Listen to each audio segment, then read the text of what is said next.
Tout de suite, magazine.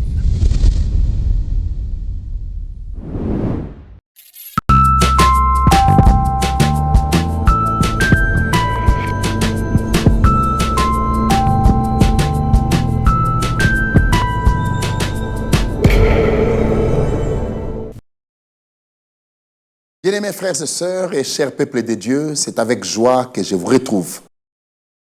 Et déjà, d'entrée de jeu, je me fais le devoir de vous faire parvenir mes salutations dans le nom de notre Seigneur Jésus-Christ. 11 juin 1933, 11 juin 2023, ça fait déjà 90 ans depuis que le Seigneur a appelé un homme à lui, un homme de Dieu.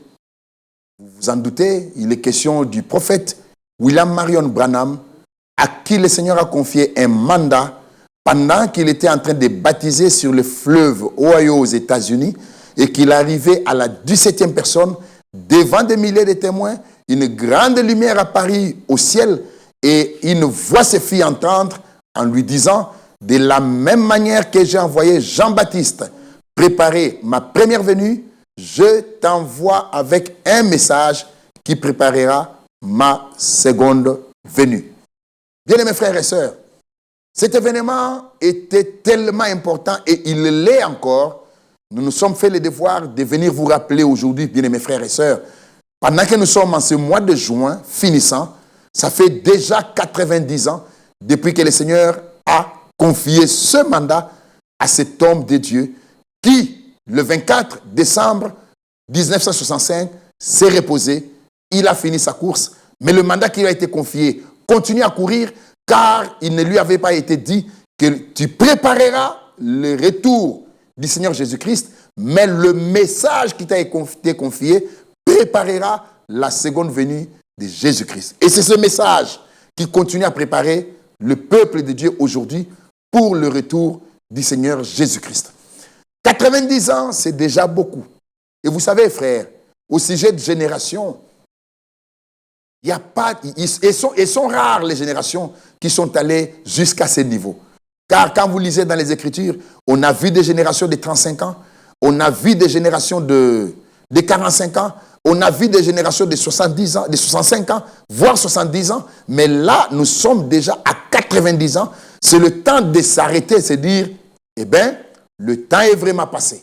Voilà pourquoi, bien mes frères et sœurs, mon exhortation de ce jour, j'ai la base sur Ézéchiel chapitre 30.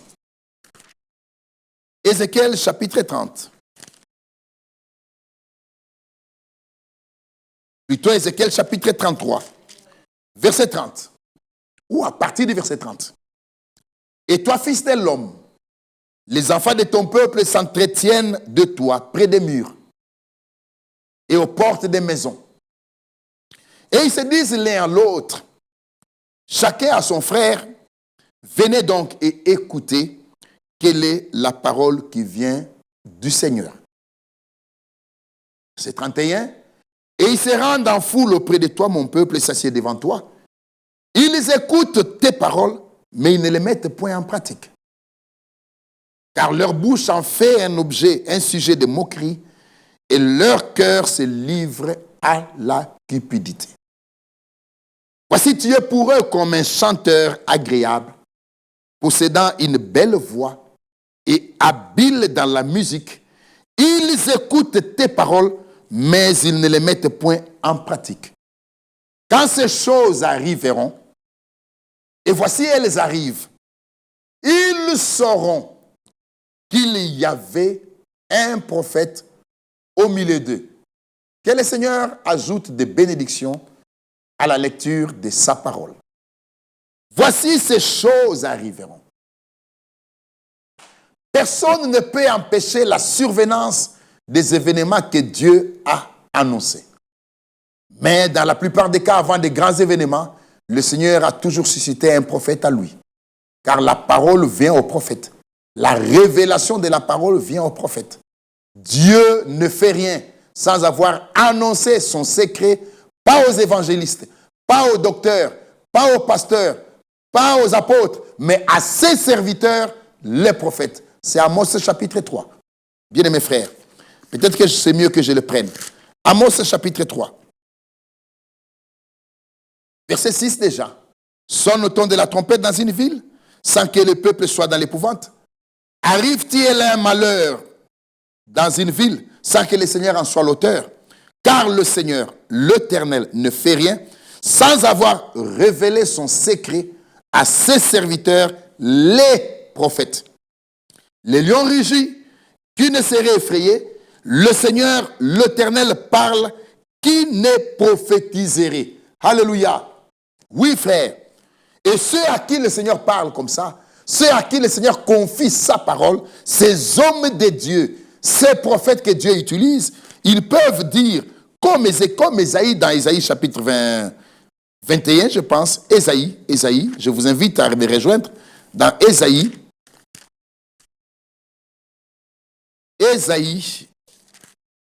chapitre 21, verset 10. Ésaïe chapitre 21, verset 10. Ô mon peuple qui a été battu comme du grain d'ammonière, ce que j'ai appris de l'Éternel des armées, Dieu d'Israël, je vous l'ai annoncé. Alléluia. Ce que j'ai appris de l'Éternel des armées, Dieu d'Israël, je vous l'ai annoncé. Oui, frère. Le Seigneur ne fait rien sans avoir annoncé son secret à ses serviteurs, les prophètes. Oracle sur Duma, c'est le verset 11. On m'écrit des séirs. Sentinelle, que dis-tu de la nuit? Sentinelle, que dis-tu de la nuit? La sentinelle répond, le matin vient et la nuit aussi. Si vous voulez interroger, interrogez. Convertissez-vous et revenez. Alléluia. On lui a posé la question sur la nuit. Mais la sentinelle commence par le matin. Oui, frère, le glorieux matin de la résurrection arrive. Le retour du Seigneur est inévitable. Mais bien avant cet événement, Dieu a envoyé un prophète. Avant le déluge, il y avait Noé. Avant Sodome et Gomorrhe, il y avait Abraham. Avant la venue de Jésus-Christ, il y avait Jean-Baptiste. Aujourd'hui encore, bien mes frères, Dieu a suscité, excusez-moi, Dieu a suscité un homme à lui.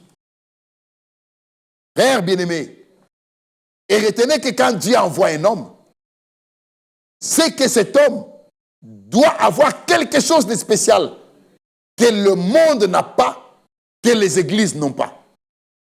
Si Dieu suscite un homme, cet homme doit avoir quelque chose de spécial que le monde n'a pas, que les églises n'ont pas. Alléluia. Sinon, Dieu n'aurait pas besoin de l'envoyer. Dieu n'aurait pas besoin d'envoyer un homme si cet homme vient prêcher comme les autres, s'il n'a rien de particulier par rapport à ce que les autres ont. Mais si Dieu envoie un homme à lui, frère bien-aimé, cet homme doit avoir quelque chose de spécial que le monde n'a pas, que les églises n'ont pas. Et comme le son qui sera apporté, comme la prédication qui sera apportée sera différente de la prédication moderne, apportés dans la génération, les uns critiqueront, les autres combattront, ils chercheront même à tuer le porteur de la parole, mais les élus de la génération reconnaîtront la visitation de Dieu. Voici ces choses arrivent, et elles arriveront. Et quand ils arriveront, ils sauront qu'il y avait un prophète parmi eux. Quand on en parle comme ça au passé, c'est que le temps est déjà passé. On n'a pas dit qu'il y a, on a dit il y avait. Frères, sœurs, Dieu annonce des choses. Quand le Seigneur annonce des choses, parfois les conditions ne permettent pas à l'homme de comprendre facilement que ces choses qui ont été annoncées prendront place. C'est ça le problème. Et c'est là que se retrouve la plus grande difficulté. L'homme ne comprend toujours pas. Zacharie, chapitre 7. Zacharie, chapitre 7. À partir du verset 7. Ne connaissez-vous pas les paroles qu'a prononcées l'Éternel par les prophètes, par les premiers prophètes, lorsque Jérusalem était habitée et tranquille, avec ses villes alentour, et que le midi et la plaine étaient habités? Ne connaissez-vous pas les paroles qu'a prononcées l'Éternel par ses premiers prophètes? Mais en quel moment le Seigneur a parlé? Lorsque Jérusalem était calme et tranquille et que les villes alentour étaient calmes, le midi et la plaine étaient habités. Rien ne présageait qu'un danger arriverait. Alors, rien. Mais en ce moment-là, pendant que tout était calme, le Seigneur a suscité un homme à lui. Le Seigneur a suscité des hommes à lui. C'est que l'Écriture appelait les premiers prophètes. Mais quand les hommes ont regardé et que rien ne présageait un danger, bien mes frères et sœurs, verset 11, voici leur comportement, le comportement qu'ils ont affiché, mais ils refusèrent d'être attentifs. Ils eurent l'épaule rebelle et ils endurcirent leurs oreilles pour ne pas entendre. Ils rendirent leurs coups durs comme le diamant pour ne pas écouter la loi et les paroles que l'Éternel des armées leur adressait par son esprit, par les premiers prophètes. Alléluia. Ainsi l'Éternel des armées s'enflamma d'une grande colère. Quand il appelait, ils n'ont pas écouté. Et regardez ce que le Seigneur dit. Ainsi n'ai-je pas écouté quand ils ont appelé, dit l'Éternel des armées. Il y a eu un temps où l'Éternel, le Seigneur appelle, les hommes refusent d'écouter, et quand les catastrophes arrivent, quand ces choses arrivent, c'est en ce moment-là que les hommes appellent, et le Seigneur dit, je n'écouterai pas. Car il y a toujours un avertissement avant un jugement. Et un prophète qui est envoyé dans une génération est un double signe. Il est un signe de grâce pour ceux qui reconnaissent la visitation. Il est aussi un signe de jugement pour ceux qui rejettent la visitation. Voici ces choses arrivent. Voici ces choses arriveront et elles arrivent. Et quand elles arriveront, ils sauront qu'il y avait un prophète. Revenons dans Ézéchiel chapitre 33. Regardez comment ils ont affiché une désobéissance, frère. Verset 31, ils se rendent en foule auprès de toi, et mon peuple s'assied devant toi. Ils écoutent tes paroles, mais ils ne les mettent point en pratique, car leur bouche en fait un sujet de moquerie, et leur cœur se livre à la cupidité. Frère, sœur, c'est quand même grave. C'est quand même grave. C'est-à-dire, rejeter la visitation, c'est comme si vous avez giflé le Seigneur au passage, au visage. Donc Dieu met un investissement. Il prend un homme à lui. Il met son esprit. Il donne sa parole. Il la révèle. Et il envoie son homme à lui. Et que la génération à laquelle cet homme est envoyé rejette. Frère bien-aimé, c'est comme si vous avez giflé Dieu au visage. Jésus n'a-t-il pas dit à Jérusalem, combien de temps, combien de fois n'ai-je pas voulu te rassembler? Mais parce que tu as refusé, Voici tes ennemis arriveront. Et alors, tout cela pourquoi? Puisque tu n'as pas reconnu le jour où tu as été visité. Tu n'as pas reconnu. Bien aimés frères et sœurs, l'humanité est calme aujourd'hui. Mais Dieu parle. Pendant que Dieu parle, l'humanité est calme. Mais il y a des choses qui arriveront que le monde n'évitera pas, que la science ne bloquera pas. Non, frère, non, non et non. Il y a des choses qui arriveront. Et quand ils arriveront, ils sauront qu'il y avait un prophète. Oh, frère, un prophète promis. Un prophète promis. Ça encore, c'est beaucoup plus fort. Car il y a eu des prophètes, mais tous les prophètes n'étaient pas promis. Abraham était prophète, mais il n'était pas un prophète promis.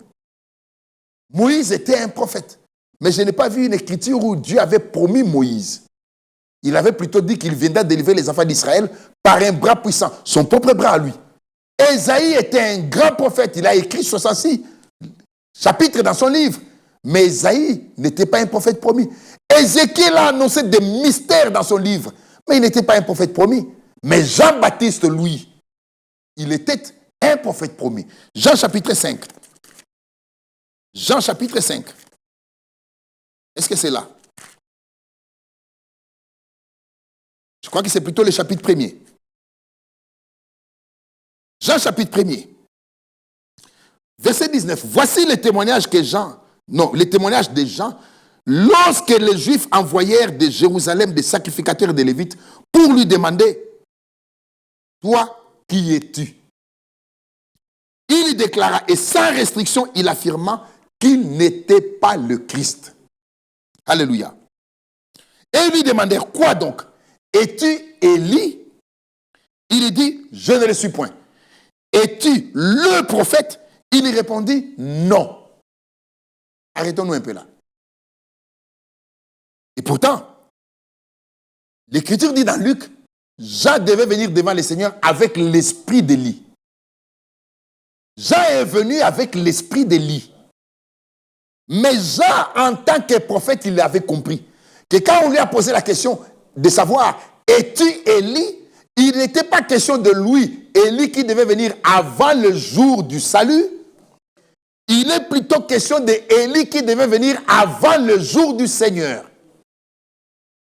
Gardez les doigts dans Jean chapitre 5, chapitre 1er. Allons dans Malachie chapitre 4. Malachie chapitre 4, verset 5. Voici, je vous enverrai Élie le prophète. Avant le jour du Seigneur, ce jour grand et redoutable. Amen. Ce jour grand et redoutable. Avant le jour du Seigneur, ce jour grand et redoutable, le Seigneur a promis d'envoyer Élie le prophète. J'insiste, Jean-Baptiste était Élie. Luc chapitre 1er. Laissez-moi prendre ça. Avant de revenir dans Jean au chapitre 1er. Luc chapitre 1er.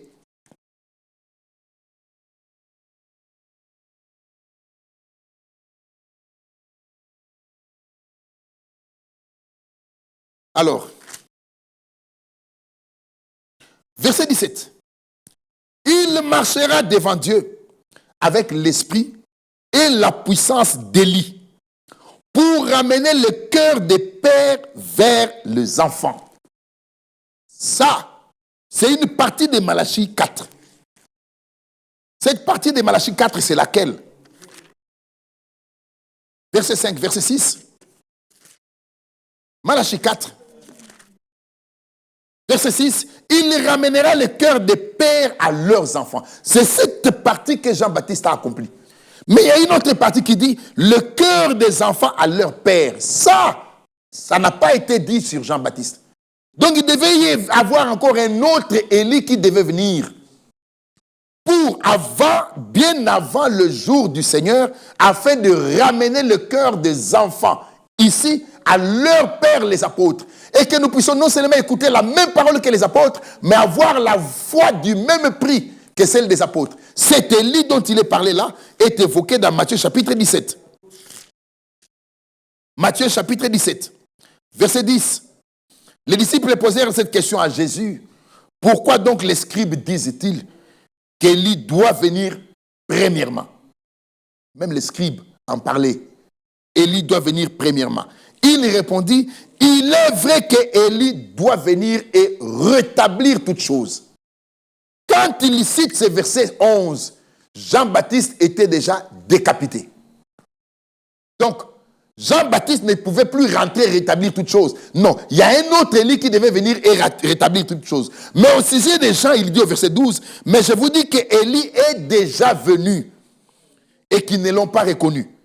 Et qu'ils l'ont traité comme ils l'ont voulu. De même, le Fils de l'homme souffrira de leur part. Élie est déjà venu. Jean-Baptiste, en tant qu'Élie, était déjà venu. Ils ne l'ont pas reconnu. Voilà pourquoi ils sont arrivés dans Jean chapitre 1er pour avancer rapidement. Et ils nous posent la question, es-tu Élie? Jean a dit, je ne le suis point.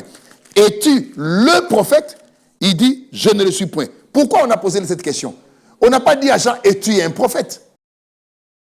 Non, Jean était un prophète. Mais on lui a posé la question, es-tu le prophète? Celui de qui Moïse a parlé dans Deutéronome, je crois, quand il disait que le Seigneur votre Dieu suscitera du milieu d'entre vos frères un prophète comme moi, vous l'écouterez dans tout ce qu'il dira. C'est ce prophète-là. C'est de ce prophète-là qu'il était question. Et Jean a dit, je ne le suis point. Alors, la question suivante. Qui es-tu? Afin que nous donnions une réponse à ceux qui nous ont envoyés. Que dis-tu de toi-même? Moi, dit-il, je suis la voix de celui qui crie dans le désert. Aplanissez le chemin du Seigneur, comme a dit Ésaïe, le prophète. Donc, Jean montre l'écriture à laquelle il s'est référé, l'écriture avec laquelle il a été mandaté. Ésaïe chapitre 40, non seulement Ésaïe chapitre 40, mais il y a aussi Malachie chapitre 3. Et Jésus a confirmé cela. Dans Matthieu chapitre 11, qu'êtes-vous allé voir au désert? Un prophète? Oui, vous dites, j'ai plus qu'un prophète. Pourquoi plus qu'un prophète? Puisque Jean a eu le privilège d'être le pont entre l'Ancien et le Nouveau Testament et de présenter le Messie sur la face de la terre lorsqu'il a déclaré « Voici l'agneau de Dieu qui ôte les péchés du monde ». Plus qu'un prophète. Et c'est celui dont il est écrit « Voici, j'envoie mon messager devant ta face ». Jésus a pris Jean, il l'a placé dans l'écriture. Un prophète promis, un homme de Dieu promis, il connaît l'écriture à laquelle il se réfère. L'écriture à laquelle, ou les écritures auxquelles il se réfère. Il connaît quand est-ce qu'il a été appelé, comment il a été appelé, quel est le contenu de son mandat. Il sait ce qu'il doit faire et ce qu'il ne doit pas faire. Alléluia. Dieu a envoyé un prophète qui est venu avec un autre langage. Quel langage? Le langage des Écritures. William Marion Branham est venu avec la parole. Dieu a restauré la parole pour que la bonne nouvelle du royaume soit annoncée comme elle a été du temps des apôtres. Oui, frère, c'est comme ça. Le rétablissement devait avoir lieu à la fin ici. Et dans Actes au chapitre 3, le Seigneur l'avait déjà annoncé que Jésus sera retenu au ciel jusqu'au temps du rétablissement de toutes choses. Bien, mes frères et sœurs, nous remercions le Seigneur, car dans un temps de confusion comme celui-ci, Dieu, dans sa miséricorde, a suscité un prophète. Laissez-moi vous dire une chose, le ministère de William Branham était tellement puissant et tellement réel qu'il était même plus élevé, plus fort que le ministère de tous les apôtres. C'est un ministère qui s'est rapproché de celui du Seigneur Jésus-Christ. Voilà pourquoi les hommes inconstants et non équilibrés ont versé facilement dans l'idolâtrie, jusqu'à considérer William Branham comme étant le Seigneur. Il n'était pas le Seigneur. Il ne sera jamais le Seigneur. Il n'était pas le chemin, mais il est venu indiquer le chemin. Oh frère, prenons conscience et réveillons-nous. 90 ans sont passés. Qu'est-ce qui reste encore? Qu'est-ce que nous attendons encore? Les événements vont se précipiter, mais c'est aujourd'hui que l'expérience doit être authentique en chacun d'entre nous. C'est aujourd'hui que chacun d'entre nous doit réellement comprendre que si Dieu a visité un peuple, si Dieu a envoyé sa parole, frère, cette parole doit ramener à Dieu le peuple qu'il aura reçu. La parole qui est sortie chercher Israël en Égypte, la même parole a ramené Israël sur la terre promise. La parole qui est sortie chercher le peuple de Juda en captivité, la même parole a ramené Juda sur cette terre. La parole qui est sortie chercher l'épouse à la fin ici, la même parole ramènera l'épouse. Alléluia. Bien mes frères, Dieu a suscité un prophète. Dieu a envoyé une parole prophétique. D'ailleurs, c'était même annoncé, sans pour autant que les hommes plutôt ne le comprennent. Luc chapitre 18. Verset 8. Je vous l'ai dit, il fera promptement justice à ses élus. Mais quand le Fils de l'homme viendra, trouvera-t-il la foi sur la terre? Il n'a pas parlé du Fils de Dieu. Il n'a pas parlé du Fils de David. Il a parlé du Fils de l'homme. Quand le Fils de l'homme viendra, trouvera-t-il de la foi sur la terre? Là est la grande question. Sachant qu'il enverrait une parole prophétique à la fin, sachant qu'il enverrait un prophète à la fin, lui-même, il parle de lui en tant que Dieu prophète, le Fils de l'homme. Fils de David, c'est le sauveur. Fils de David, c'est le roi. Fils de Dieu, c'est notre divin sauveur. Mais Fils de l'homme, c'est Dieu prophète. C'est notre Dieu en tant que prophète. Sachant qu'une parole prophétique serait envoyée à la fin, alors il lit son avènement. Parlant de son avènement, parlant de son retour, il parle du Fils de l'homme. Quand il viendra, trouvera-t-il des hommes? Trouvera-t-il combien d'hommes qui seraient dans la foi? Sachant que la vérité qui est annoncée aujourd'hui doit être reçue, car la foi vient de ce qu'on entend vient de la parole de Christ. Si ce que tu as reçu n'est pas la parole de Christ, annoncée par un homme mandaté de Dieu en ta génération, d'où viendrait la foi? D'où viendrait la foi? N'est-il pas écrit que celui qui vous reçoit me reçoit? Celui qui vous écoute m'écoute. Bien aimés frères et sœurs, rejeter la visitation, c'est comme si vous avez giflé Dieu au passage. Rejeter la visitation, c'est vraiment une injure, c'est un manque de respect grave auprès du Seigneur qui s'est investi pour vous envoyer quelqu'un. Laissez-moi chuter, frère. Le frère Wald Frank, dans cette brochure intitulée « Les défis de la théologie chrétienne et plus », il dit ceci à la page 90. J'ai eu à cœur de vous lire ça avant de terminer. Je ne dois pas et je ne vais pas taire ou cacher ce que Dieu a fait. Nous ne pouvons pas. Bien mes frères, Dieu a envoyé un prophète, Dieu a visité la terre, Dieu a envoyé sa parole, Dieu a confirmé un prophète. Bien mes frères, la vérité de l'évangile, la bonne nouvelle du royaume, qui a en son sein le côté évangélique, le côté enseignement et le côté prophétique, est en train d'être annoncé et a même atteint les extrémités de la terre. Je ne dois pas et je ne vais pas taire ou cacher ce que Dieu a fait. Le ministère du prophète qu'il a établi lui-même doit être amené à la connaissance universelle. On n'a pas besoin de se gêner. Non, on n'a pas besoin d'en avoir honte. Dieu a envoyé un prophète du nom de William Branham. Dieu a envoyé un prophète. Bien mes frères, un prophète promis. Un prophète majeur. Oui, frère. Le ministère du prophète qu'il a établi lui-même doit être amené à la connaissance universelle. Car cela est arrivé de la manière promise dans la parole de Dieu. En tant que serviteur du Seigneur, je dois être fidèle. Je me garderai bien de cacher au peuple de Dieu ce que Dieu a fait. Ce n'est pas possible. Ce n'est pas possible. L'un des apôtres disait, nous ne pouvons pas ne pas parler de ce que Dieu a fait. Nous ne pouvons pas. On ne peut pas cacher, c'est impossible. C'est impossible. Dieu a envoyé un prophète. C'est impossible de cacher. C'est impossible de cacher. Personne ne peut me demander que je passe avec mépris à côté de cela. Au contraire, j'écris à tous, rendez honneur à Dieu, donnez-lui raison, car l'écriture est accomplie sous nos yeux. Il s'agit maintenant du pur message biblique venant avant le retour de Christ. Il s'agit de l'évangile éternel qui, après 2000 ans, est de nouveau pour la première fois publié dans toute sa plénitude. Il s'agit de l'appel à sortir de l'église épouse et de sa préparation, de sa pleine restauration spirituelle et de son achèvement. Je dis amen à cela. C'est de ça qu'il est question. Frère, pour que Dieu puisse avoir une épouse parole, Dieu a envoyé un prophète parole. Dieu a envoyé un prophète parole afin qu'il se permette que lui-même Dieu puisse avoir une épouse parole. Oui, frère. Et le message, l'évangile éternel, qui après 2000 ans est de nouveau pour la première fois publié dans toute sa plénitude. Ce n'est pas des bribes, des brins, des petites parties. Non, dans toute sa plénitude. Et je vous rappelle, frère, à la sortie de l'Égypte, Dieu a donné la loi dans Exode. Avant d'entrer dans la terre de la promesse, dans Deutéronome 5, Dieu a rappelé la loi. Au commencement de l'église, Dieu a donné sa parole. Maintenant, avant d'aller dans la Nouvelle Jérusalem, avant l'enlèvement, avant le retour de Jésus-Christ, Dieu a encore envoyé sa parole. Le message, l'évangile éternel est encore prêché dans toute sa plénitude pour la première fois, après 2000 ans. Car il y a eu un homme qui pouvait dire, j'ai prêché comme Paul.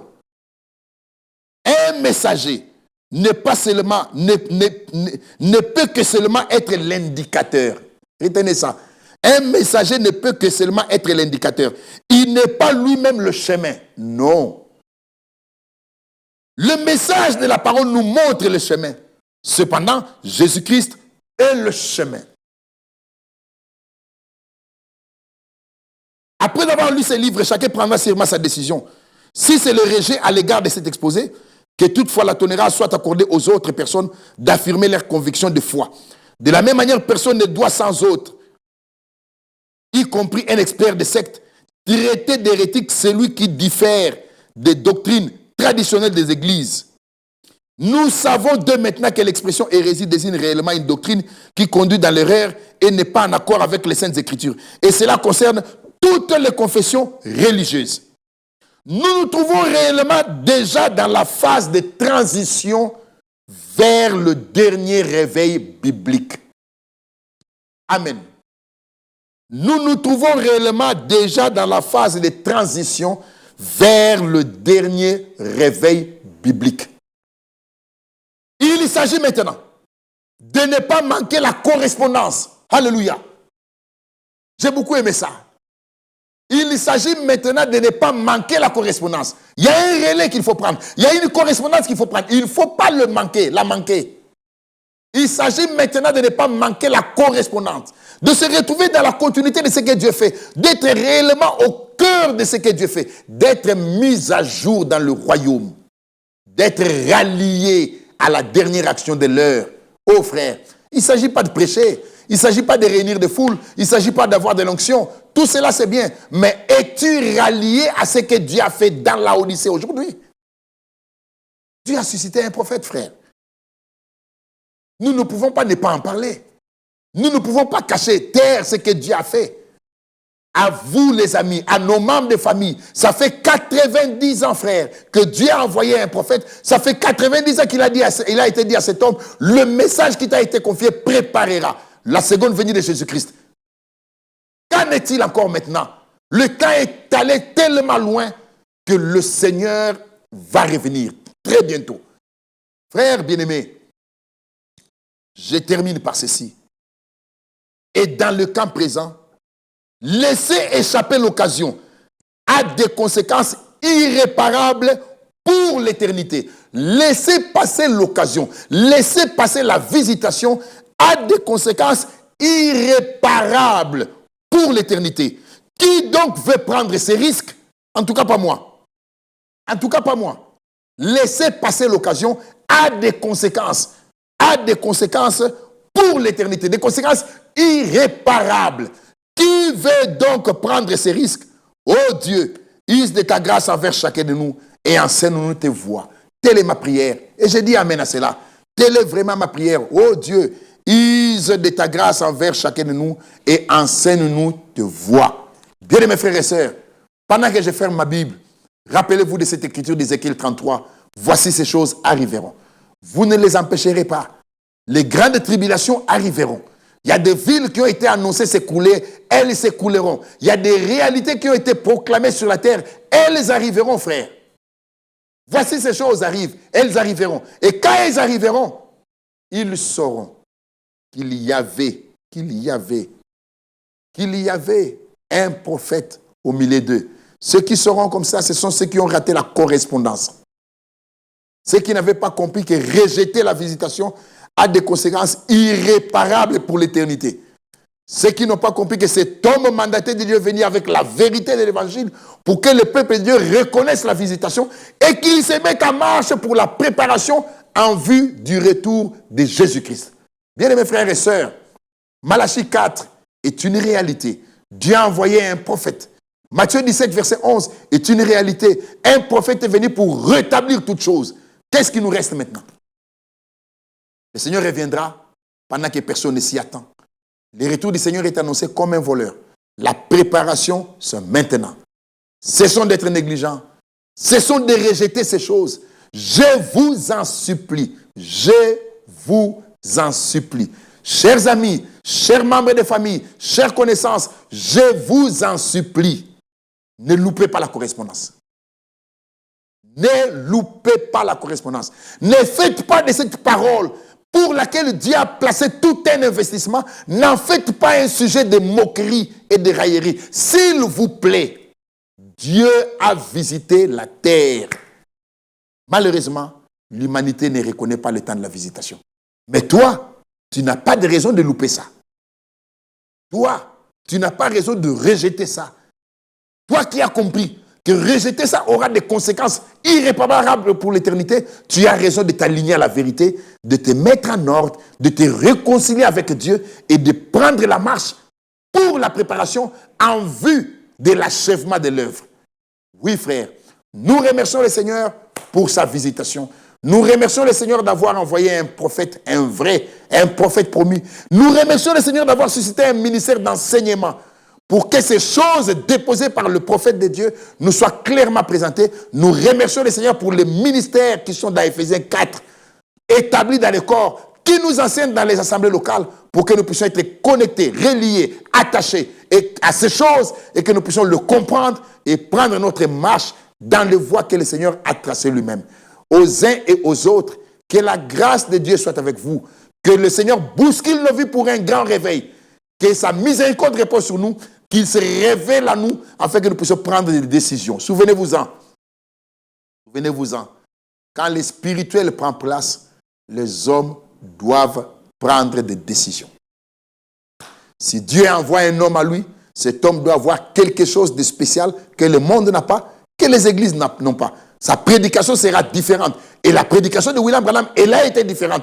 Et elle est différente. Le message est différent de tout ce que les gens vont annoncer comme petit évangile. Bien-aimés frères et sœurs, quand le surnaturel prend place, les hommes doivent prendre des décisions.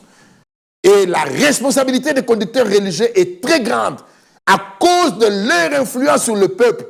Et ils lisent, ils écoutent même en secret des prédications de William Branham, mais ils empêchent au peuple de reconnaître que Dieu a envoyé un prophète. Voici ces choses arriveront. Et quand ils arriveront, ils sauront qu'il y avait un prophète parmi eux. Que Dieu nous bénisse tous. 11 juin 33, 11 juin 2023, 90 ans, c'est déjà beaucoup. Réveillons-nous, que le Seigneur nous aide et que sa grâce repose sur nous tous. Au nom de notre Seigneur Jésus-Christ. Amen. Maranatha, Jésus revient bientôt. Que Dieu vous bénisse tous.